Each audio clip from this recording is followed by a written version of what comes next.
last year saw RISKSA branch out further afield with the launch of our sister publication, Risk Africa. We've partnered with allies in neighbouring countries and used Namibia as a springboard to launch this publication. Of course, this means we've spent a lot of time in the southwest, where the vast distances and varying degrees of desolation are offset by the warm reception of locals and the odd cooling breeze. Apparently, business in Namibia can be thirsty work, which is why it's always such a hassle trying to get Michael, Blake and Andy to come home. They blame it on the allure of Joe's Beer House, where Jägermeister is the house wine. Or, in Blake's case, where Andy was convinced he'd love it so much that he forgot to book him a ticket home. The landscape is not the only unique feature of Namibia. Business is conducted in a different way, and let's just say that our boys found it a very different market there indeed. Meanwhile, back home, our insurance bootcamp seminars, which we launched together with the FIA and the Insurance Institute of the Cape of Good Hope, are gaining in popularity as practical workshops for brokers. Look out for more coming to Cape Town, Joburg and Durban in 2012. Another highlight on last year's calendar was the PSG Consult Conference. It was a smashing load of fun because most of the industry was there, but mainly because of the setting. It was held at Sol Kersner's fabulous Lost City, which inspired our remarkably serious Angelique, who most thought was there to cover the event like the hard-nosed journalist that she is, drop her facade in favour of doing some modelling. I'm too sexy for my shirt, too sexy for my shirt, so sexy it hurts. The COSA Media cocktail party was a chance for all of us here at RISKSA and COSA Media to let our hair down and share a drink with friends and our better halves. With live entertainment and drinks aplenty, everyone had fun. And while we openly suspect that art director Gareth hired a model to be his date for the night, no one had the heart to tell designer Dries that there was no alcohol in the cocktails.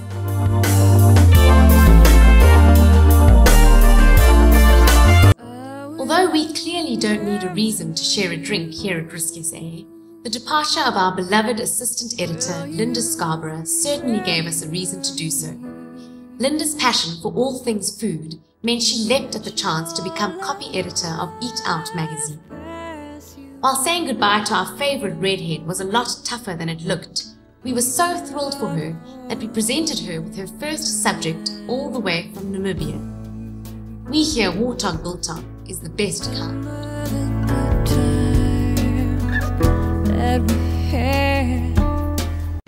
Like any South African company worth mentioning, COSA Media plays touch rugby.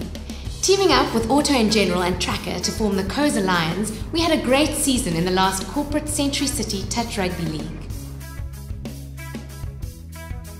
Although newest RISKSA team member Luke has taken over Braai duty from Braai Master Dries, this is a coveted position, and we suspect that Ricardo will soon be dethroning him. In a bid to make the top step of the podium somehow, we recently sponsored the RISKSA Nomads in the Hot Summer of Touch Beach Rugby Series. This event hotted up beaches along the Western Cape these holidays, where we again took third place.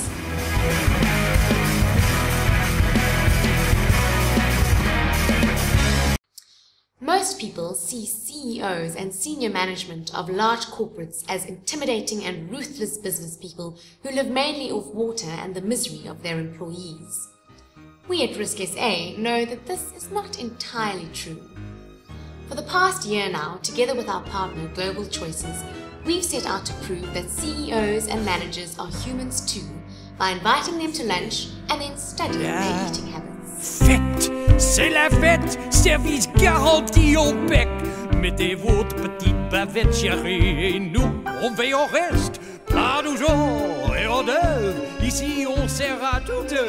Cuisine au beurre, c'est la meilleure. What did we find? Well, we have it on good authority that does not eat carrots. But that's nothing. It turns out you can't keep away from the deep fried chicken. And you can't take anywhere. What happens at lunch stays at lunch.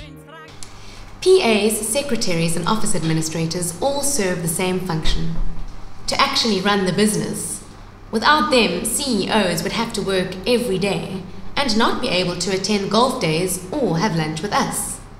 So we set out to crown the industry's best office administrator in our 2011 Support Star of the Year competition. It was neck and neck. Everyone at the COSA offices was on the edge of their seat. Not quite the municipal elections, but our competition saw Michaela Hogan from MUA and Dimitra Demore from Istana battle it out to the bitter end. Dimitra won the competition by just a handful of votes. But for her, the race had only just begun. Because we have it on good authority that every PA secretly loves the smell of rubber, we took her out to Kyalami, got her hyped up on coffee and put her in a single-seat V6 racer and turned her loose. From where we were sitting in the bunker, she seemed to enjoy it, perhaps a bit too much. There are those who say that Dimitra may even give Istana's Paolo Cavalieri a run for his money. While you're still processing all that information, let's take a look at some half-naked men. When Istana said that it could create awareness around men's health and bring Speedos back into fashion at the same time, critics said, balls! Istana said, exactly. The Istana Daredevil Run has grown in popularity in recent years. Aimed at drawing attention to men's health issues such as testicular and prostate cancer, it features men in red Speedos holding up traffic. Last year saw the event take place in Johannesburg, Durban and Cape Town, where RISKSA played host to the event. The run kicked off outside our offices and participants wreaked havoc throughout Century City. Of course, RISKSA was represented in both Cape Town and Durban. In fact, our Michael and Blake were awarded gold member status for the event. Michael was spotted in his golden Speedo in Durban and Blake in Cape Town. Reports are that they have been wearing them ever since. In a completely unrelated incident, what? Get out of here! No, get out! Can't you see we're filming here? This just in. The Speedo madness does not seem to have stopped with Istana, but has spilled over into other events around the country. One such event affected by the Istana-born madness is the recent PG Glass and Spa Ladies Run. Reports are that two die-hard cross-dressing Speedo daredevils, who may or may not have been our Blake and Michael, were seen infiltrating what should have been a ladies-only run. This, of course, caused mass hysteria, but it was unclear whether anyone really objected much. During what many now describe as the best damned ladies run in history, even Western Cape Premier and notorious lady runner Helen Ziller had to get in on the action. And that's it from us, folks. None of this would have been possible without you, our partners, contributors, advertisers and friends. You've made 2011 a most memorable year, and we can't wait to take on 2012 together. I'm Hanna Barry, and thank you for joining all of us here at RISKSA TV, the face of the industry.